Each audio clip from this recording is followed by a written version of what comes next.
Assalamualaikum warahmatullahi wabarakatuh. Saya Maulinda Putri Riyadi. Pada kesempatan kali ini saya akan memaparkan masalah penelitian. Apa sih masalah penelitian itu? Nah, untuk lebih jelasnya, simak yuk penjelasan dari video kali ini.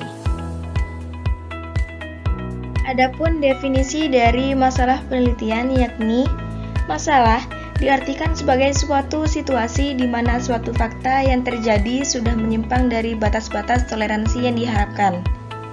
Masalah penelitian juga diartikan sebagai suatu persoalan yang mungkin dapat menuntun peneliti untuk mencari solusinya.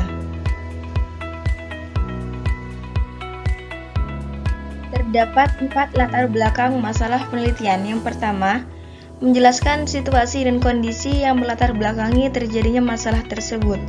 Yang kedua, menguraikan kesenjangan antara harapan dengan kenyataan, teori dengan praktek, rencana dengan pelaksanaan, dengan kesenjangan lainnya yang ada. Yang ketiga, menceritakan apa yang menjadi pendorong seorang peneliti untuk melakukan penelitian terhadap suatu permasalahan. Dan yang keempat, menjelaskan tentang alasan penting dan bagaimana menariknya masalah untuk diteliti dalam jangkauan kemampuan akademik, biaya, tenaga, dan waktu peneliti. Identifikasi masalah penelitian terbagi menjadi 3, yakni esensial.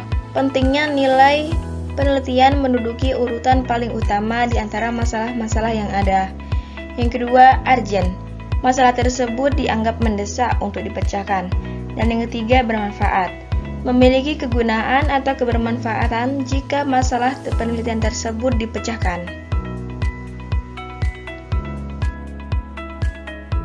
Adapun jenis-jenis masalah penelitian berdasarkan tingkat eksplanasinya terbagi menjadi 3 permasalahan, yakni permasalahan deskriptif, yang mana suatu permasalahan yang berkenaan dengan variabel mandiri, yaitu tanpa membuat perbandingan dan menghubungkan antar variabel.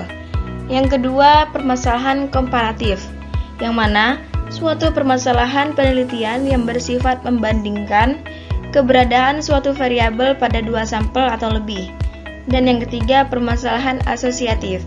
Permasalahan ini menghubungkan 2 variabel atau lebih berupa hubungan simetris atau korelasi sejajar. Berikutnya, sumber-sumber masalah penelitian. Masalah penelitian merupakan masalah yang menuntun pada keharusan dilaksanakannya penelitian tersebut. Masalah ini bisa muncul dari berbagai sumber.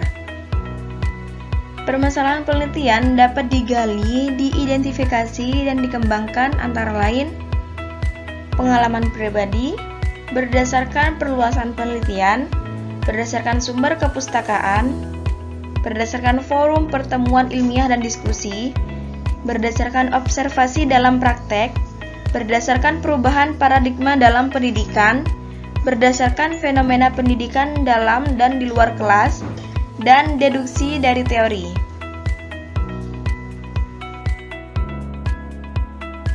Ciri-ciri permasalahan yang baik. Memilih masalah yang dikatakan baik dalam penelitian perlu menjadi pertimbangan peneliti. Masalah dapat dikatakan baik jika memiliki 4 faktor tersebut.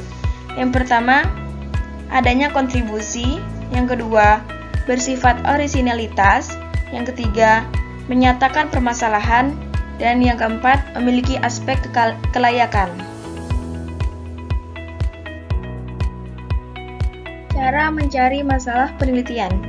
Pertimbangan dalam memilih masalah penelitian agar masalah yang dipilih layak dan relevan untuk diteliti diungkapkan oleh Noto Atmojo meliputi masalah tersebut masih baru.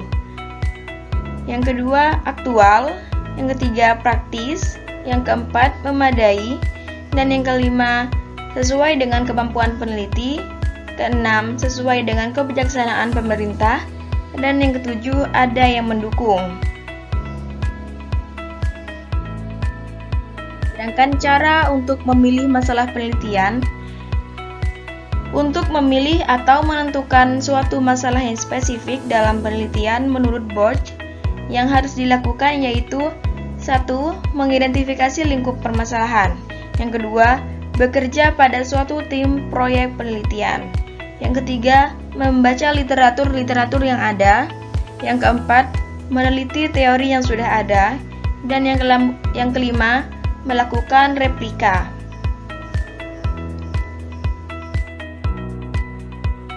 Cara merumuskan masalah penelitian. Salah satu cara untuk membuat perumusan masalah yang baik adalah dengan melakukan proses penyempitan masalah dari yang sangat umum menjadi lebih khusus dan pada akhirnya menjadi masalah yang spesifik untuk diteliti. Terdapat 4 cara merumuskan masalah penelitian. Yang pertama, kriteria masalah penelitian. Yang kedua, rumusan masalah penelitian yang baik. Yang ketiga, faktor yang perlu diperhatikan. Dan yang keempat, sumber masalah penelitian. Cara untuk memformulasikan masalah ada 2, yang mana dengan menurunkan masalah dari teori yang telah ada, seperti masalah pada penelitian eksperimental. Selanjutnya, dari observasi langsung di lapangan, seperti yang sering dilakukan oleh para ahli sosiologi. Mengapa perumusan masalah seringkali sukar? Terdapat 3 alasan mengapa merumuskan masalah tersebut sukar. Yang pertama, peneliti mengumpulkan data tanpa penelitian yang jelas. Yang kedua, peneliti memperoleh sejumlah data dan berusaha untuk merumuskan masalah penelitian sesuai dengan data yang tersedia. Yang ketiga, peneliti merumuskan masalah penelitian dalam bentuk terlalu umum dan ambigu sehingga menyulitkan interpretasi hasil dan pembuatan kesimpulan penelitian.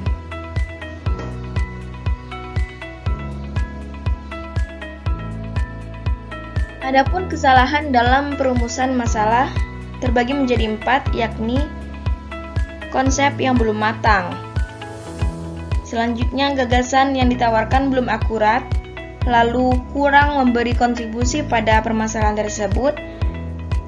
Dan yang terakhir, ketidaksesuaian fenomena penelitian dengan metode analisis. Terdapat 4 fungsi perumusan masalah penelitian. Yang pertama, sebagai penyebab kegiatan penelitian itu ada dan dapat dilakukan. Yang kedua, sebagai pedoman penentu arah dari suatu penelitian. Yang ketiga, sebagai penentu jenis data, macam apa yang diperlukan dan tidak perlu dikumpulkan oleh peneliti.